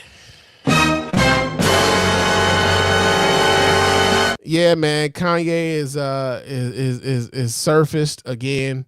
He's been verbalizing his dissatisfaction with the fact that I don't know. He says he feels like he's by himself, right? And he could very well be feeling like he's by himself and be valid in that feeling. But we're gonna talk about this and we're gonna pull this video up so we can discuss this here. Let me take this down, and so let me take that down so we can pull this up and see what the fuck Kanye got going on, man. Kanye is ranting again. So let's see what the fuck he talking about. These niggas is colonizers, nigga. The French own 80% of the banks in Africa, nigga. That's why I just met with MBS, nigga, head of Saudi. Nigga, we don't have to bow to this shit, nigga. Okay, it's 60 million of us in America, 60 million Jews in the world. 50% of our deaths is abortion. 25% of us go to prison. Raise one hand if you don't know one nigga in prison, one nigga got locked up, and one nigga poor. Raise your hand if you don't know one person got abortion. Now I'll tell you, if it was in a Jewish mother on Friday with no fucking, everybody raised their hands. So, but wait a second. Wait a second. Who make the hospitals though? Who got the hospitals? These are Zion. Okay, off top, already sound like some conspiracy theories type shit. Real talk. He's already on some conspiracy theory type shit. This nigga, this is what I'm trying to tell you. Jesus Christ, Hitler, yay. Third party, sponsor that, nigga. Yeah. Bring the sponsorships to that. No, nigga, we not. This nigga this nigga said Jesus Christ, Hitler, yay. Nigga, are you out of your... We know he's out of his mind. We know this. However, what off top I can tell, this off top, based on 53 seconds of this shit, he is surrounded by a bunch of motherfucking enablers. That's what I get from this. Kanye West is surrounded by a bunch of enablers. It's sad, but that's the reality of the situation. At least that's what it looks like to me. Because there's going to be some niggas that feel exactly like me. I don't give a fuck, nigga. I'm 7'3". I don't give a fuck about life or death. I get visitation with my kids. I ain't got no say so. Them niggas walk around look like soccer players. They don't even fucking know. They don't even know the dad, the kid. They'll see me come play one on nobody. They still feel you though. They'll feel me, but they try to program them. The head of Louis Vuitton, Bernard Arnault, fuck you. Alexander Arnault, fuck you. Francois Pinault, fuck you. Dimna, fuck you. Fuck Balenciaga. He done went from talking about his kids to talking about all these the heads of these fashion houses, bruh. The nigga is all over the place. He's all over the place right now. It's crazy. Fuck Cedric. Fuck the Yeezy Pods. Fuck the Yeezy Pods. Fuck. Also, ironically enough, like some random white lady just showed up. I'm wondering how many people who look like Kanye are in that room. I wonder how many people who look like Kanye are in that room. I don't think there are many of them. I just don't. Yeah, and fuck Adidas, nigga. All you niggas is like fucking still wearing Adidas. Nigga, don't say me shit under. Nigga, I'm by myself in this motherfucking room, nigga. Everybody shut the fuck up. Hey, shut the fuck up. Let me tell you something right now. Just the fact that you ain't listening to me, it's it. Ain't none of y'all niggas with me. I'm by my fucking self. Cause ain't none of y'all niggas stand up for me. Ain't nobody stop. Shut up. Be quiet before you get. Again. Whoever that fuck that was in the background, she said, "You and God, nigga, you and God." An enabler. An enabler, bro. There are people, like, what it appears to me from what I'm seeing with this Kanye shit, what it appears to me is that there are a bunch of people who are around this nigga for the fact that he is Kanye. And if they can say, I've been around Kanye, that's my guy, that's my dude, I'm going over to the Kanye thing right now. There are people who are who get off on the clout chasing of being around someone like a Kanye who is rich, who is famous, despite the fact that he's going through a bunch of shit right now. They don't care. The fact that he's famous and that they can leech off of that fame, they are completely okay with that. And being in close proximity to said fame is where they want to be. There are a bunch of people around Kanye right now. I feel like this. I feel like there's a bunch of people around Kanye who will yes man everything around this dude, who will explain away all of the things that he's doing that is fucked up because they don't want to lose their position around him, right? And because they don't want to lose their position around him, they enable him and they enable the worst parts of him. And because they enable the worst parts of him when he's out here fucking up, nobody is telling Kanye the real. How he's fucking up. Why he's fucking up. Right? Because they get to say, I hang with Kanye. Right? They get to say that. So we got some comments here in the chat room. GS28 says Kanye be the only one in the room. Like, he'd be the only one that look like him. Absolutely. He'd be the only one that look like him. And we get another comment here. GS28 says, and man, does he hate fashion house. He hates everybody, bro. Everybody who's like kind of like, hey man, we not dealing with your bullshit. We not dealing with your shit, man. Like you got some shit going on. We don't have to deal with that and we won't deal with that. But he's surrounded by people who's telling him he's the greatest, right? He's surrounded by people who's telling him he's the greatest, and that's why he goes on rants like this. And you could tell, like, these are just people. We don't know who the fuck these people are in this room, but these are people who just get off on the fact that, hey, I was hanging out with Kanye West last night, and it was live, and I got the video with him. I got video with this nigga. Despite the fact that this nigga might be having a manic episode right now, they don't care. They just get to say that they hung out with Kanye, right? It's sad, really, man. It's really sad. X out. What the fuck is wrong with you? You crazy? Nobody with me. Everybody here, half the motherfuckers on a check. Half the motherfuckers just here like, ha ha, laughing at jokes, laughing at the raps and shit. Then I made these beats in my mama's basement. I drew these motherfucking shoes since I was in 7th grade, nigga. Cause when I asked niggas step up, not one nigga stepped up. Not one nigga stepped up. Yeah. You know what I'm saying? That's what I'm saying. None of the famous niggas, Mav Carter sold me out. You know what I'm saying? Nobody fucking stayed. Y'all saw me, ain't see my kids. All y'all rich niggas got y'all kids in that Zionist school. Fuck Sierra Canyon. My daughter ripped up the motherfucking couches in the house to be able to be with me right now. Y'all don't know what's going on, for real. Where y'all TikToking and all that shit. Y'all put up with all that shit. I don't give a fuck, nigga. I'm in Pop. I'm in Vegas. Like Pop, my daughter had the Tupac fucking t-shirt. So I'm saying, witness this shit. Visit this shit. But I don't believe in nobody but me, nigga. I'm looking for y'all. I gotta say we with you. You're not with me. No one's with me because no one's really with me. It's just me and God. That's what I'm saying. And I'm still alive. Let's go. And I'm still alive. You ain't post. You ain't post. When I couldn't see my kids, you ain't post. Yeah, he's all over the place. And yeah, man. Here's the deal. Like I said, I what I found out just about people over the course of the last few years, man, what I found out about people is like, especially when it comes to celebrity, people in their proximity to celebrity is paramount to a lot of them. And they will excuse a lot of shit away so long as it comes with some semblance of fame, some semblance of notoriety, some semblance of wealth or money. They will explain away a lot of shit. And as you get older, you start to recognize that they don't like all of that is fucked up, right? And it's unfortunate that, like, you know, I say this as someone who was a huge Kanye fan, bro. I find it hard to listen to some of the stuff that I used to listen to from Kanye, considering like what Kanye has become, right? I don't place any value judgments on anybody else on if they continue to still listen to Kanye. I just know it's hard for me, to listen to Kanye's music now because of who Kanye has become.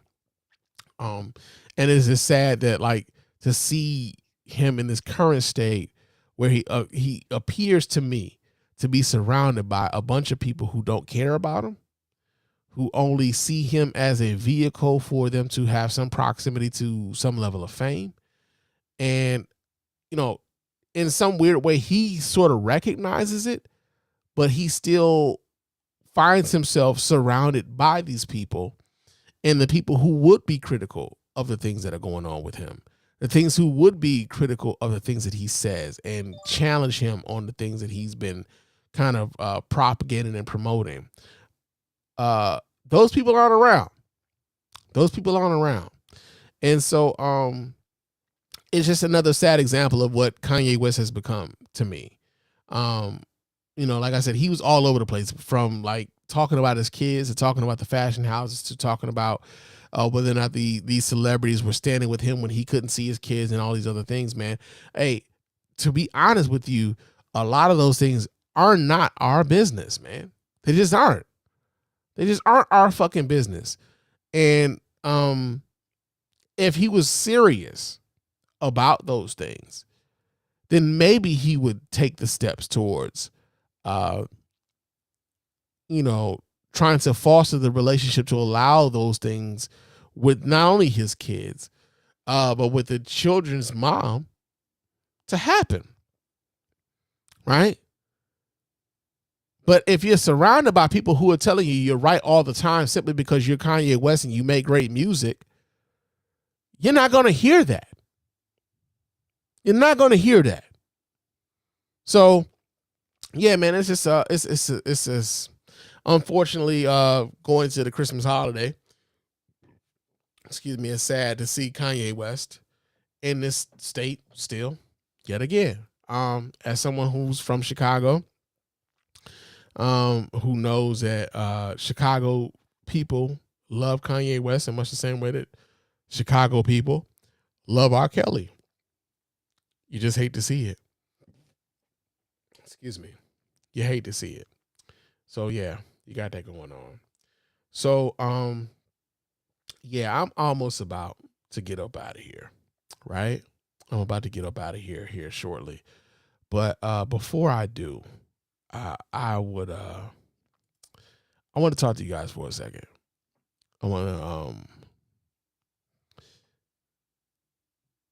I told y'all there was some personal shit going on before the show. And I wanted to do the show because I felt like it would be it would be a way for me to keep my head together. But also it would be a way for me to like properly honor the people that I love.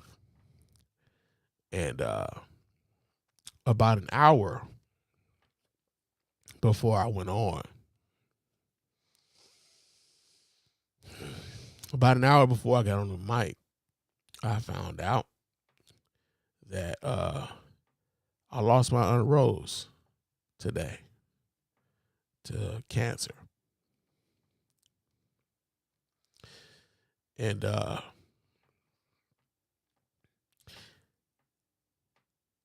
my Aunt Rose is more like another grandma to me. In fact, when I was a kid, I used to call her Grandma Rose. And I was the only kid that I knew who had 3 grandmas. I had my grandma Mildred. I had my grandma Yvonne. And I had my grandma Rose. And the reason why I had my grandma Rose is because my grandma Rose, she kind of like took my mom in when she was young, during a real turbulent time in the family. And when I was born, my mother was living with my grandma Rose. And I've had conversations with both my grandmother Yvonne and my grandma Rose, and I found out later why she was my grandma Rose, and my grandmother Yvonne made sure that I knew that that was also my grandmother because of how she took care of my mother.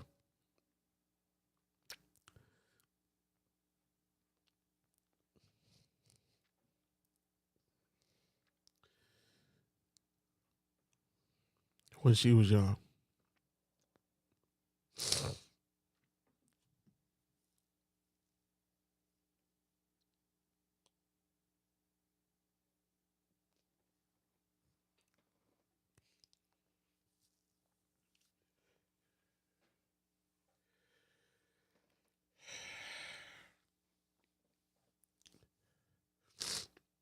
So I called her grandma.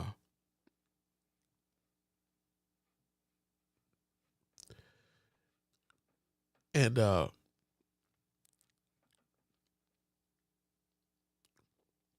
she had been dealing with this cancer thing for a while.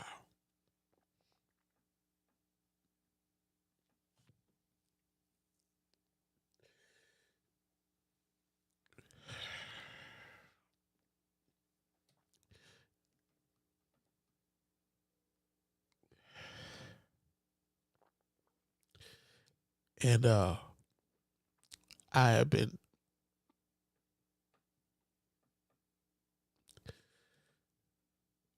trying to make sure that I call her every week, check up on her, see how she's doing.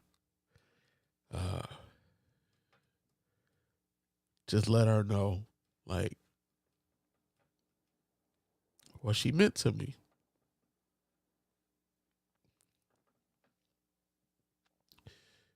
One of the things that I'm grateful for is that last time I talked to her was Monday. And we had a real good conversation. Like, she told me she had, she was dealing with some stuff and, like, it was kind of tough. But I was able to tell her, like, how much I loved her.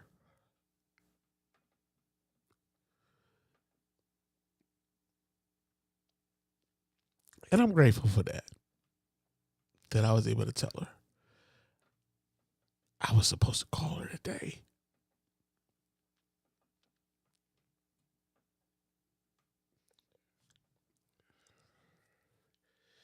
And I was debating with myself as to whether or not I was going to even be able to do the show tonight. But I wanted to because I felt like she would want me to.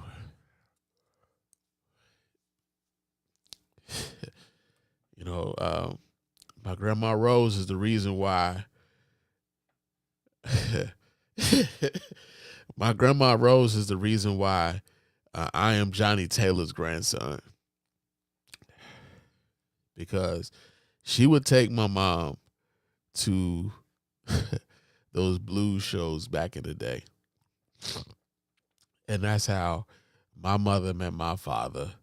And that's how you get me here today, right? So she's as much responsible for me even being here as my mother and father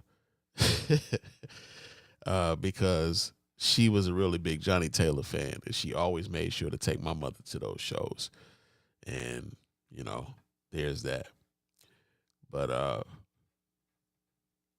I would be remiss if I didn't,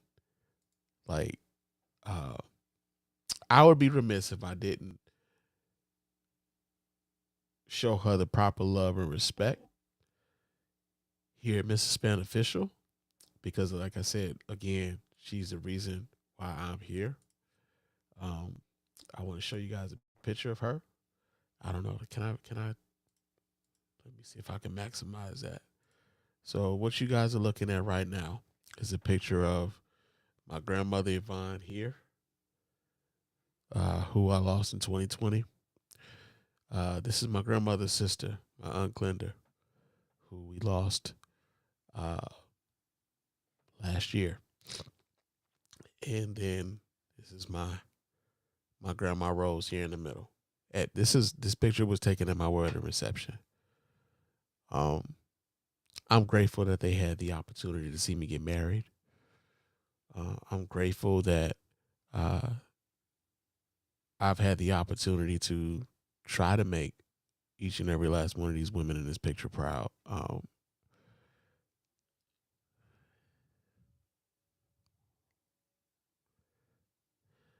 You know, when we get older, man, you know, it's like one of those things. Like, I'm 43 years old. All of the elders in my family are now gone. All of them.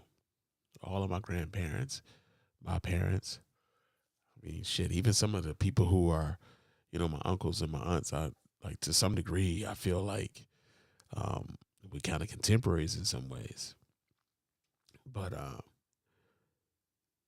I felt like to not do a show tonight would have not been doing it right. So I know YouTube will probably flag me for this shit. And, you know, it's as you know, I guess it's all right, man. YouTube is gonna have to do their thing. It's kind of funny how YouTube will probably flag me for playing my granddaddy's own shit. But I feel like it would be apropos for me to play some of my granddaddy's music, because she loved my granddaddy's music. And I want to end the show out with this here, because I feel like she would really like this song, man. So let's see. Let me do this here. Yeah, here we go. I feel like she would enjoy this. And yeah, we'll take the copyright hit, man. We'll take it. I don't care. But I'm gonna end the show with this here, man.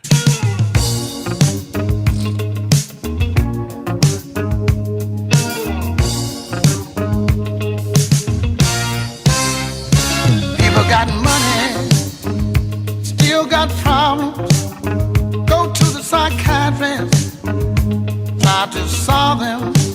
Hey, any way you look at it, oh no, still call the blues. Oh, baby need new shoes, mama need a new dress. Daddy's not scuffling, doing his best. Hey, any way you look at it, ain't it still called the blues? Makes no difference what you do or say, the blues still might come your way. That's when you think your problem's about to end. Along comes something and start all over again. You party on a Saturday, go to church on a Sunday. Fun leave you because you got to go back to work on Monday. Hey, any way you look at it, it's still called the blues. All right. Hey.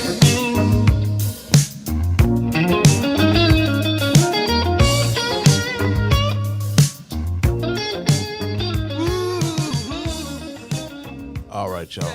It's about time for me to get out of here. I got to tell you this one more time. Y'all know how to get in touch with me, man. I do that every show. I do that every show. Y'all know how to get in touch with me, man. But I appreciate everybody who's listening to me right now. I appreciate y'all for tolerating me right now. But I will talk to you guys again soon. But until next time, fam, peace.